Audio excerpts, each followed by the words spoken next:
बहुत समय पहले एक दूरस्थ घाटी में, जो रसीले जंगलों और झरनों से भरी थी, एक छोटा सा गांव बसा हुआ था जिसे सनशाइन खोखले के नाम से जाना जाता था। सनशाइन खोखले के लोग सरल और मेहनती लोग थे, जो अपनी जमीन से जीविका चलाते थे और सद्भाव से रहते थे। उनके छोटे से गांव के बीच में एक असाधारण वृक्ष खड़ा था, एक सुनहरा पेड़। ये पेड़ घाटी के लोगों के लिए आश्चर्य का स्रोत था। इसकी पत्तियां शुद्ध सोने से बनी थी, जो सूर्य के प्रकाश में चमकती थी और एक स्वर्गीय चमक बिखेरती थी, जिसे मीलों तक देखा जा सकता था।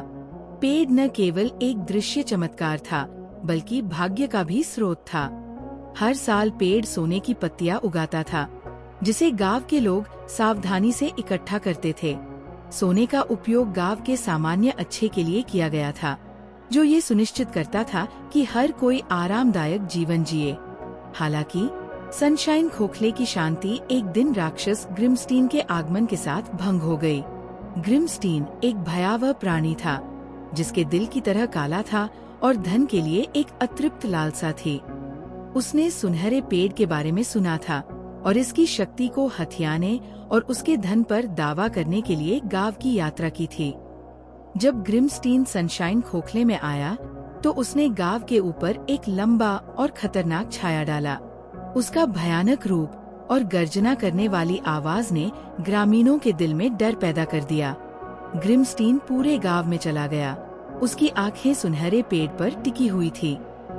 वह उसके आश्चर्यजनक सौंदर्य और अपार मूल्य को देखकर स्तब्ध था। डरते हुए ग्रामीणों के सामने ग्रिमस्टीन ने घोषणा की कि अब से सुनहरा पेड़ उसका होगा और वे उसे सोने की सभी पत्तियां उसे सौंपने के लिए बाध्य है। सनशाइन खोखले के लोगों से अपना भाग्य छीनने की उनकी मांग से गांव के लोग भयभीत हो गए।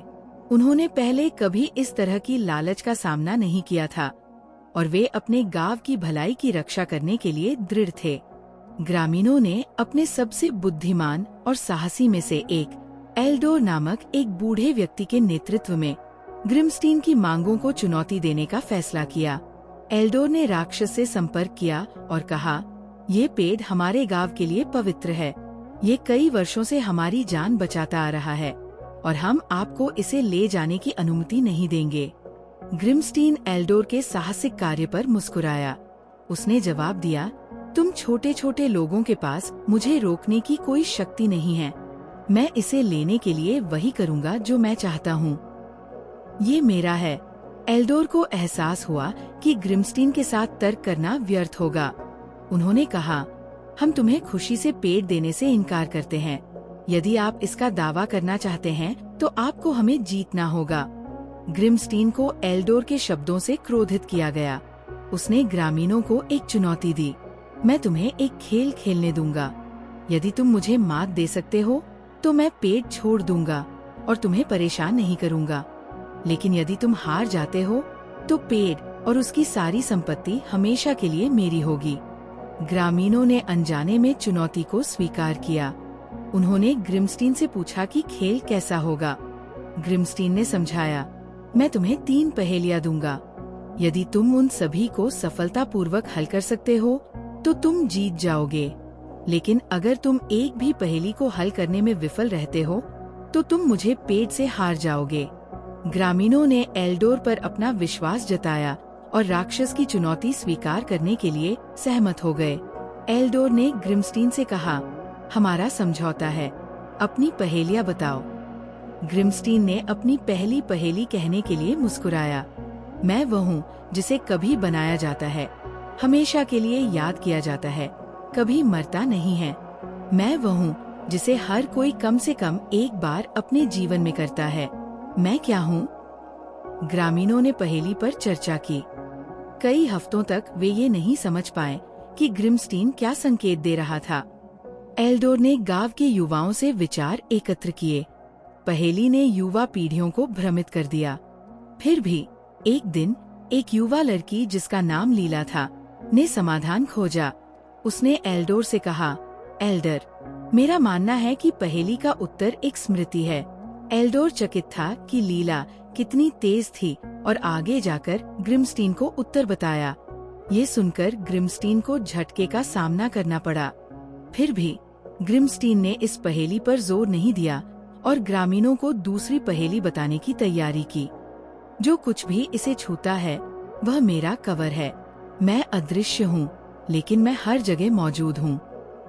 ग्रिम्स्टीन की पहेली सुनकर ग्रामीणों को फिर से भ्रम हो गया।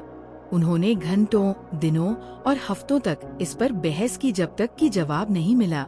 जबकि ग्रामीणों के बहुमत ने हार मान ली, एक किसान जिसका नाम माथियास था और जो हमेशा कड़ी मेहनत के लिए जाना जाता था, ने एक संभावित उत्तर के साथ आगे आने का फैसला किया।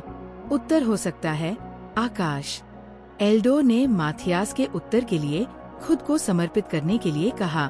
वे ग्रिम्स्टीन के पास गए और उसे जवाब बताया। ग्रिम्स्टीन ने एक और झटका खाया। उसने कभी नहीं सोचा था कि ग्रामीण उन्हें हरा पाएंगे। राक्षस बेताब हो गया। वे अपना पेड़ हर हाल में चाहते थे। ग्रिम्स्टीन ने अंतिम पहेली तैयार करने की तैयारी की।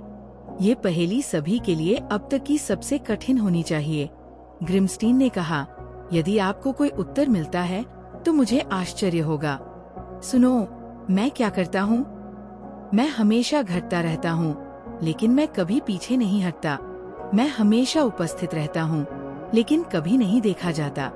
ग्रामीणों ने सिर खुजाया, क्योंकि उन्हें कोई विचार नहीं था कि पहेली का जवाब क्या है। उन्हें पता था कि ये सुनहरा पेड़ सनशाइन खोखले के सभी लोगों के लिए सब कुछ का प्रतिनिधित्व करता है। उन्होंने इसका लाभ उठाया, इसका इस्तेमाल उन्हें जीवित रखने के लिए किया और इससे प्रेरित हुए। उन्हें पता था किसी भी कीमत पर उन्हें आखिरी पहेली का जवाब देना था। हर कोई बेताब था और इसका जवाब खोजने में मदद करने के लिए सनशाइन खोखले के कोनों में चला गया। ग्रामीण गुफाओं, झरनों और हर जगह गए जहां उन्हें लग सकता था कि इसके जवाब की आवश्यकता हो सकती है। फिर भी वे कुछ भी नहीं पा सके। समय समाप्त होता जा रहा था, क्योंकि ग्रिम्स्टीन ने हर किसी को ये बताने के लिए आका था कि ग्रामीणों ने उसे जवाब नहीं दिया। ग्रामीणों को अपना सोना और अपना बहुमूल्य पेड़ खोने का डर था। ग्रामीणों का भाग्य अचानक बदल गया जब एक बूढ़ी महिला, जिसका नाम एला था, चिल्लाई। एला वर्षों से गांव में रही है। ये लगभग ऐसा है जैसे वह परिदृश्य का ही एक हिस्सा है। फिर भी एला ने किसी भी कारण से हाल ही में बात नहीं की थी, जिससे ग्रामीण उसकी चुप्पी के बारे में पूरी तरह से भूल गए। उत्तर आशा है। आशा हमेशा घट रही है और कभी पीछे नहीं हटती है। ये हमेशा उपस्थित रहती है, लेकिन कभी नहीं देखी जाती। एल्डोर को ये सुनकर हंसी आ गई। वह हमेशा से जानता था कि एला के पास विशेष ज्ञान है। वह एक शानदार बुजुर्ग के साथ ग्रिम्स्टीन के पास गया। पहेली का जवाब है आशा।